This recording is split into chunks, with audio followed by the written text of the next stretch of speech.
Modern periodic table. Modern periodic table. The modern periodic table was arranged by Henry Moseley in 1913. ये modern periodic table इस video में हम पढ़ेंगे बच्चों, और ये 1913 में 1913 में हेनरी मोस्ले ने अरेंज की थी. He arranged modern periodic table in increasing order of atomic number. When it arranged in order of increasing atomic number, जिसे हम Z से रिप्रेजेंट करते हैं, lead us to the classification known as the modern periodic table. Henry Moseley ने देखा कि जो atomic number है ये इसकी एक खास प्रॉपर्टी होती है एलिमेंट की, और जो मॉडर्न पीरियोडिक टेबल है इसमें इसी एटॉमिक नंबर का सहारा लेते हुए मॉडर्न पीरियोडिक टेबल अरेंज की. इसमें increasing order of atomic number से ये सारी पीरियोडिक टेबल अरेंज है. अब इसमें पढ़ेंगे किस तरह ये अरेंज की गई. He arranged modern periodic table in increasing order of the atomic number. When it arranged in order of increasing atomic number Z, lead us to the classification known as the modern periodic table. Position of element in the modern periodic table. अब modern periodic table में elements की क्या position है. Modern periodic table has 18 vertical column known age groups. Modern periodic table में 18 vertical column हैं जिनको हम group कहते हैं, और 7 हॉरिजॉन्टल इस तरह है जिनको हम पीरियड कहते हैं. In each group have the same number of valency electron. Her group में जितने भी एलिमेंट हैं उनकी सबकी सेम वैलेंसी है. जैसे फर्स्ट ग्रुप की सबकी वैलेंसी 1 होगी, सेकंड की 2 होगी, थर्ड की 3 होगी, इस तरह. एग्जाम्पल आप देखिए कि fluorine, chlorine, bromine, iodine belong to 17 group. ये फ्लोरीन, क्लोरीन, आयोडीन ये 17 ग्रुप से हैं. ईच एलिमेंट है 7 electron in their outermost orbit. सबके बाहर ऑर्बिट में 7 इलेक्ट्रॉन होते हैं. Atoms of different element with the same number of occupied cells are placed in the same period. एक पीरियड में सबके शेल की संख्या सेम रहेगी. जैसे फर्स्ट पीरियड में 1 शेल होगा, ऑर्बिट होगा. 2 में दूसरे पीरियड में 2 ऑर्बिटल होंगे, तीसरे में 3 ऑर्बिटल होंगे, चौथे में 4 ऑर्बिटल होंगे. तो हर पीरियड में जो ऑर्बिटल की संख्या है, सेल्स की संख्या है, वो सेम होगी.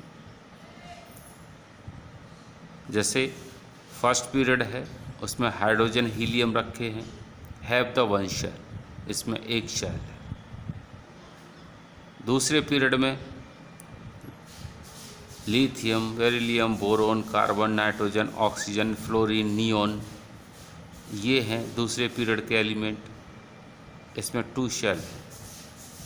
ऐसे ही थर्ड पीरियड में sodium, magnesium, aluminium, silicon, phosphorus, sulphur, chlorine, argon ये रखे हुए हैं. इनमें सब में 3 शेल है. इसी तरह बाकी के पीरियड्स का भी है. जितने पीरियड होंगे उसमें उतने ही शेल की संख्या होगी. Next, each period makes a new electron shell getting filled. प्रत्येक पीरियड में जो इलेक्ट्रॉनिक सेल हैं वो भरे हुए हैं, ऊपर से नीचे तक जाते हैं, उसमें इलेक्ट्रॉन बढ़ते जाते हैं. जैसे जैसे इलेक्ट्रॉन बढ़ते जाते हैं सेल की संख्या भी बढ़ती जाती है. ऐसा नहीं है पूरा कोई सेल पूरा खाली हो, ऐसा नहीं है. और जो पूरे भरे हुए हैं वो 18th के हैं, उनको नोबल एलिमेंट में गिना जाता है। You can determine valency electron by its atomic number in each group. Atomic number से हम उसकी वैलेंसी इलेक्ट्रॉन पता कर सकते हैं। Atomic size. When we go left to right, the size of atom decrease due to the increase of nuclear charge. Atom size increase going down because new cells being added. जब हम left से right की तरफ चलते हैं तो एक एक इलेक्ट्रॉन उनमें बढ़ता जाता है। न्यूक्लियर चार्ज के कारण इलेक्ट्रॉन बढ़ते हैं, तो जो रिजल्टेंट न्यूक्लियर चार्ज है वो इलेक्ट्रॉन को अपनी ओर खींचता है। जब इलेक्ट्रॉन को खींचता है तो उसका साइज एटम का घट जाता है। तो एटम का साइज लेफ्ट से राइट जाने पर घटता है।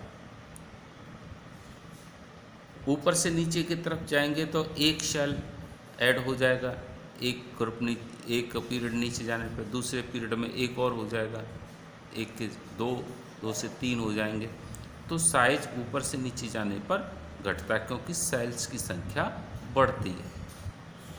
While going left to right, nuclear charge increases and the tendency to lose electron decreases. जब लेफ्ट से राइट जाते हैं तो न्यूक्लियर चार्ज भी बढ़ता है, साइज घटता है और इलेक्ट्रॉन लूज करने की टेंडेंसी घटती है। इसलिए जब लास्ट में 18 तक पहुंचते हैं तो वहाँ नोबल आ जाती हैं, सारे सेल भर जाते हैं इलेक्ट्रॉन से, और जब फुलफिल्ड हो जाते हैं तो वो इलेक्ट्रॉन डोनेट नहीं कर सकते, न गेन कर सकते, इसलिए वो इनर्ट हो जाते हैं।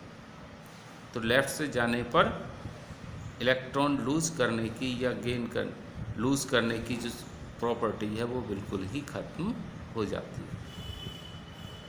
Going left to right, metallic character decreases. Left से राइट जाने पर मेटेलिक करेक्टर घटता है। देखो लेफ़्ट साइड में सबसे ज़्यादा मेटल हैं, बीच में मेटलॉइड हैं, फिर नॉन मेटल हैं। तो मेटल का जो करेक्टर है वो घट रहा है लेफ़्ट से राइट जाने पर। Going up to down, metallic character increase. ऊपर से नीचे आने पर मेटेलिक करेक्टर बढ़ता है।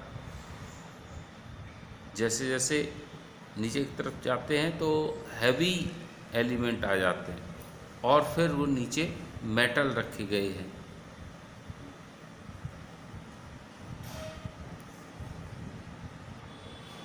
जैसे यहाँ देखिए ये मेटलॉइड है, नीचे की तरफ गए मेटल आ गया। यहाँ ये नॉन मेटल कार्बन है, फिर मेटलॉइड आया, फिर ये नीचे मेटल आ गया। तो ऊपर से नीचे तरफ जाने पर क्या होगा कि जो मेटेलिक करेक्टर है बढ़ता है। अब ये देखिए यहाँ ऑक्सीजन, सल्फर, सेलेनियम ये नॉन मेटल है, फिर टेलुरियम, पोलोनियम ये मेटलॉइड आ गए, फिर नीचे इसमें मेटल आ जाता है यूरेनियम।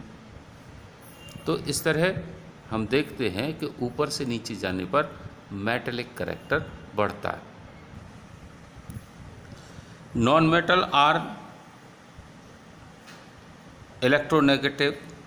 जो नॉन मेटल होते हैं वो इलेक्ट्रोनेगेटिव होते हैं। They tend to form bond by the gaining electron. ये इलेक्ट्रॉन लेकर के बॉन्ड बनाते हैं non metals. In modern periodic table all metals are placed in left side. Modern periodic table में सारे के सारे मेटल लेफ्ट साइड हैं। All non metal are placed in right side, और राइट साइड में सारे के सारे नॉन मेटल हैं। Both are separated by zigzag element known as metalloid which have common properties of metal and non metal. और metalloid हैं जिसमें metal और नॉन मेटल दोनों की प्रॉपर्टी होती है, वो जिगजैग रूप में बीच में है। ये जिगजैग दिखा रखा है, ये क्या है? मेटलॉइड है। इसके इधर ये सारे मेटल हैं और जिगजैग वाले मेटलॉइड से राइट साइड में ये सारे नॉन मेटल हैं।